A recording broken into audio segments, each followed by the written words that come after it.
Good evening students. Start करेंगे हम आज का टॉपिक। और आज का टॉपिक है हमारा, हमने कल बायोटिक कंपोनेंट कर लिए थे, तो आज है हमारे एबायोटिक कंपोनेंट्स। बायोटिक हमने कल ख़त्म किए थे, यहाँ बैक्टीरिया फंगी थे, डिकम्पोजर्स थे। सो एबायोटिक कंपोनेंट कौन से होते हैं? जिनके अंदर लाइफ नहीं है। एबायोटिक मतलब जो लाइफ नहीं है, मीन्स जैसे light, temperature, water, soil. The abiotic components of an ecosystem are the non living components, जिनको हम बोलते हैं नॉन लिविंग, जिनके अंदर लाइफ नहीं है। On which living organism depends, पर उनके बिना हम लोग भी जिंदा नहीं रह सकते। जितने भी लिविंग बींग हैं हम लोग भी उनके ऊपर डिपेंडेंट हैं। These components are light, temperature, water, atmospheric gases, wind etcetera. ठीक है, तो ये जो कंपोनेंट्स हैं वो हमारी कंप्लीट हुए इकोसिस्टम के। बायोटिक हमने कल पढ़े थे और एबायोटिक ये।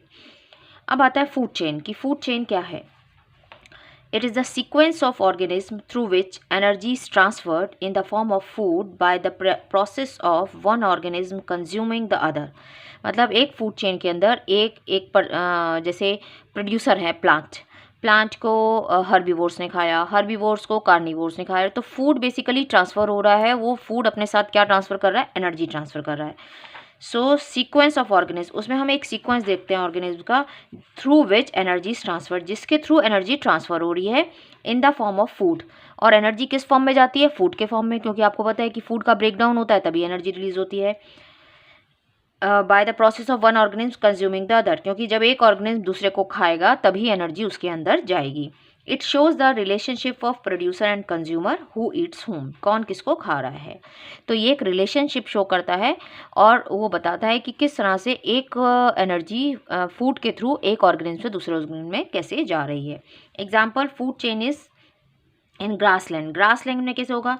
ग्रास क्या है? प्रोड्यूसर हो गई ग्रास, उसको खाया ग्रास ओपर ने, ये हो गया हर्बीवोर्स। जो प्लांट्स को खाता है वो herbivores.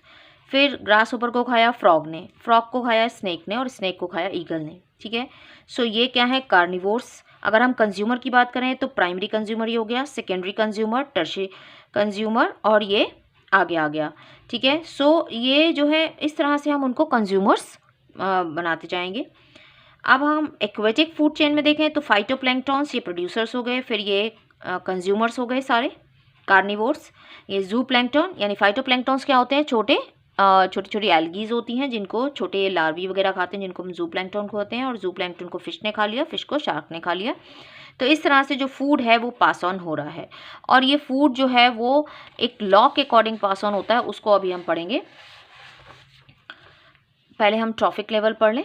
So the transfer of food और energy takes place through various steps और लेवल्स। जो अभी हमने देखे, एक लेवल्स के थ्रू फूड ट्रांसफर हो रहा है in the food chain known as trophic level, उसको हम बोलते हैं ट्रॉफिक लेवल। जैसे अभी हमने देखा कि यहाँ पर ग्रास को ग्रास ओपर ने खाया, तो ग्रास जो फूड हो गया किसका? ग्रास ओपर का, तो ग्रास ओपर के अंदर ग्रास चली गई। अब फ्रॉग ने ग्रास ओपर को खा लिया, तो फ्रॉग का फूड कौन हो गया? ग्रास ओपर। तो इस तरह से ये फूड जो है वो डिफरेंट लेवल्स में ट्रांसफर हो रहा है।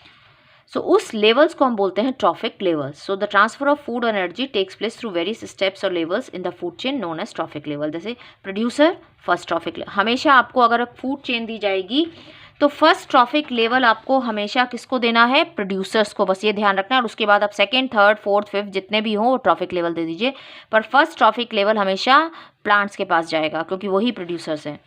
सो producers first trophic level, primary consumer second trophic level, secondary consumer third trophic level, और tertiary consumer fourth trophic level. तो जितने भी दिए हैं उनको बाकी जितने मर्जी ट्रॉफिक लेवल आ जाएं, पर फर्स्ट हमेशा प्रोड्यूसर्स के लिए आएगा। अब आता है फ्लो ऑफ एनर्जी कैसे होता है। इसका एक सीक्वेंस है, इसका एक लॉ है। The flow of energy through different steps in the food chain is unidirectional. ये आपको सबको पता है कि हमको जो एनर्जी है वो कहाँ से मिलती है? सनलाइट, जो एक अल्टीमेट सोर्स है वही एनर्जी प्रोवाइड कराता है, और वो सन से ही एनर्जी मिलती है। तो एक यूनिडायरेक्शनल यानी एक ही डायरेक्शन में उसका फ्लो होता है। This means that energy is captured by autotrophs, और इनको कैप्चर कौन करता है? Autotroph.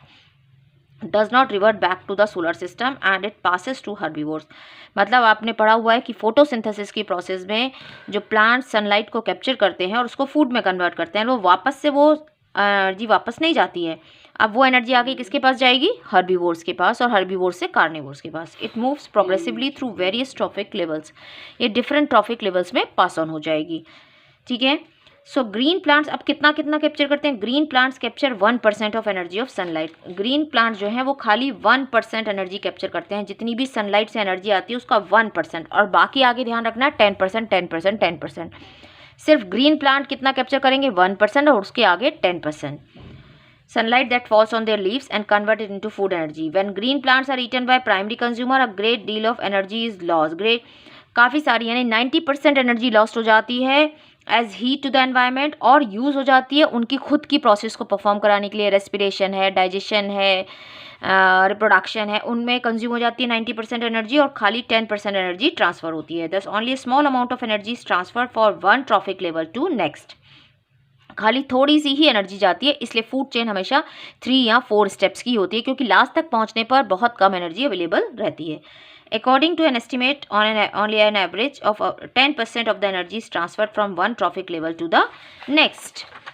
Due to small amount of energy transfer to the next trophic level, the size of the food chain are limited up to 3 or 4 steps। इस पे भी question आता है कि खाली 3-4 स्टेप्स का ही फूड चेन क्यों होता है, क्योंकि आपको अभी आप देखोगे इस क्वेश्चन में कि खाली बहुत कम एनर्जी रह जाती है लास्ट तक पहुंचते पहुंचते। जैसे यहाँ पर मैंने एक क्वेश्चन किया है, calculate the amount of energy that will be available to big fish in the following food chain if 10,000 joule of energy is available to small algae from the sun.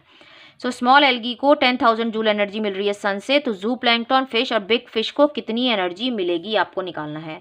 So 10,000 joule energy मिल रही है small algae को, तो इसका 1% लेगी, तो 1% of 10,000 कितना हो गया आप निकाल लीजिए। 1 इंटू कितने का? 10,000 का निकालना है आपको, ठीक है। तो ये 2 जीरो यहाँ से काट दोगे, कितना आ गया? 100 जूल। तो 100 जूल अवेलेबल हो गया किसके पास? जू प्लैंकटन के पास। इस 100 जूल का 10% जाएगा, तो हमने 100 का 10% निकाल लिया, 10 जूल। 10 जूल फिश के पास जाएगा। अब फिश का 10% फिर से निकाला, तो 1 जूल आ गया, निकाल लिया 10 इंटू 10%। बस आपको यही करना है, यहाँ पर सिर्फ जहाँ से 1% है वहाँ 2 जीरो कम होंगी, उसके बाद एक एक जीरो कम होती चली जाएगी। और अगर ऐसे दे दिया जाए, मान लो कि बिग फिश के पास 1 जूल एनर्जी है, तो स्मॉल एल्गी के पास कितनी होगी? तो एक एक जीरो बढ़ाते जाओ, इधर जा रहे हो तो एक जीरो कम कर दो, इधर आ रहे हो तो एक जीरो बढ़ाते चले जाओगे। सो 100 जूल किसका? 1% 10,000 का आ गया 100 जूल, और 100 जूल का 10% आ गया 10 जूल, और 10 जूल का 10% आ गया 1 जूल। तो बिग फिश के पास कितनी है? 1 जूल एनर्जी। तो इस टाइप से एक छोटे छोटे क्वेश्चन आ सकते हैं। कई बार इसका उल्टा भी आ सकता है कि 1 जूल बिग फिश के पास है तो स्मॉल एल्गी के पास कितनी होगी, तो ये आप बस एक एक जीरो आगे ऐसे बढ़ा दीजिए, ठीक है। तो ये हो गया हमारा फूड चेन और 10% लॉ। सो आपको समझ में आया होगा। Thank you, thanks for watching. Please like, subscribe and share.